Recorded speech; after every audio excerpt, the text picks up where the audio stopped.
Masters voice YouTube channel చూస్తున్న మీ అందరికీ ప్రభువైన యేసుక్రీస్తు నామములో వందనములు.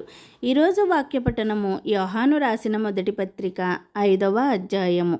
యేసే క్రీస్తయు ఉన్నాడని నమ్ము ప్రతివాడును దేవుని మూలముగా పుట్టియున్నాడు. పుట్టించిన వానిని ప్రేమించు ప్రతివాడును ఆయన మూలముగా పుట్టిన వానిని ప్రేమించును. మనము దేవుని ప్రేమించుచు ఆయన ఆజ్ఞలను నెరవేర్చువారమైతిమా దేవుని పిల్లలను ప్రేమించుచున్నామని దాని వలననే ఎరుగుదుము.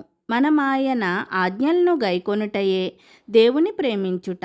ఆయన ఆజ్ఞలు భారమైనవి కావు. దేవుని మూలముగా పుట్టిన వారందరూ లోకమును జయించుదురు. లోకమును జయించిన విజయము మన విశ్వాసమే. యేసు దేవుని కుమారుడని నమ్మువాడు తప్ప లోకమును జయించువాడు మరి ఎవడు? నీళ్ల ద్వారాను రక్తము ద్వారాను వచ్చినవాడు ఈయనే, అనగా యేసుక్రీస్తే. ఈయన నీళ్లతో మాత్రమే గాక నీళ్లతోనూ రక్తముతోనూ వచ్చెను. ఆత్మ సత్యము గనుక సాక్ష్యమిచ్చువాడు ఆత్మయే.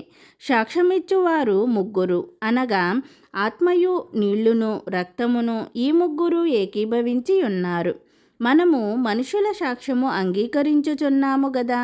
దేవుని సాక్ష్యము మరి బలమైనది. దేవుని సాక్ష్యము ఆయన తన కుమారుని గూర్చి ఇచ్చినదే. దేవుని కుమారుని యందు విశ్వాసముంచువాడు తనలోని ఈ సాక్ష్యము కలిగి ఉన్నాడు.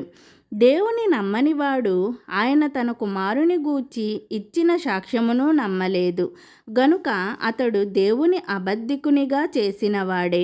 ఆ సాక్ష్యమేమనగా దేవుడు మనకు నిత్య జీవమును దయచేసెను. ఈ జీవము ఆయన కుమారుని యందున్నది. దేవుని కుమారుని అంగీకరించువాడు జీవము గలవాడు. దేవుని కుమారుని అంగీకరింపనివాడు జీవము లేనివాడే.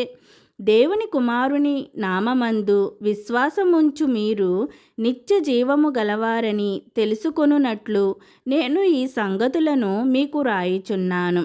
ఆయనను బట్టి మనకు కలిగిన ధైర్యమేదనగా ఆయన చిత్తానుసారముగా మనమేది అడిగినను ఆయన మన మనవి ఆలకించుననిదయే. మనమేమి అడిగినను ఆయన మన మనవి ఆలకించునని మనమెరిగిన ఎడల మనమాయనను వేడుకొనినవి మనకు కలిగినవని ఎరుగుదుము. తన సహోదరుడు మరణకరము కాని పాపము చేయగా ఎవడైనను చూచిన ఎడల అతడు వేడుకొనును. అతన్ని బట్టి దేవుడు మరణకరము కాని పాపము చేసిన వారికి జీవము దయచేయును. మరణకరమైన పాపము కలదు, అట్టి దాన్ని గూర్చి వేడుకొనవలెనని నేను చెప్పుటలేదు.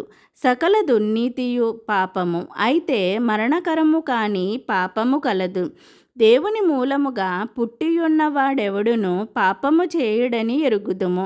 దేవుని మూలముగా పుట్టినవాడు తన్ను భద్రము చేసుకొనును గనుక దుష్టుడు వాణ్ణి ముట్టడు.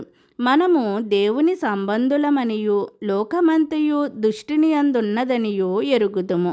మనము సత్యవంతుడైన వానిని ఎరుగవలెనని దేవుని కుమారుడు వచ్చి మనకు వివేకమనుగ్రహించి ఉన్నాడని ఎరుగుదుము. మనము దేవుని కుమారుడైన యేసుక్రీస్తు నందున్న వారమై సత్యవంతుని అందున్నాము. ఆయనే నిజమైన దేవుడను నిత్య జీవమునై ఉన్నాడు. చిన్నపిల్లలారా, విగ్రహముల జోలికి పోకుండా జాగ్రత్తగా ఉండుడి. ఈ పరిశుద్ధ వాక్యం దేవుడు దీవించునుగాక.